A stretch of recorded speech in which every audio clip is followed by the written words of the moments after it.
હંમેશા આ ભરતખંડમાં ભગવાનના મુક્તાત્માઓ વિચરતા હોય જ, પણ કદાચ એવા યોગના કારણે એ દૂર વિચરતા હોય, કોઈ મુમુક્ષુ કોઈ બીજા દેશમાં રહેલો હોય અને કદાચ એને મુક્ત પુરુષની ઓળખાણ ન થાય તો શું એના જીવનો મોક્ષ નહીં?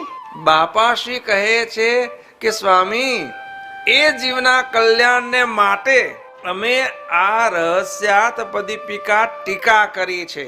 મુક્ત પુરુષનો યોગથી જે કામ થાય ને એ ગરજ આ અબજી બાપાશ્રીની રહસ્યાત્પદીપિકા ટીકા આ ગરજ સારે છે.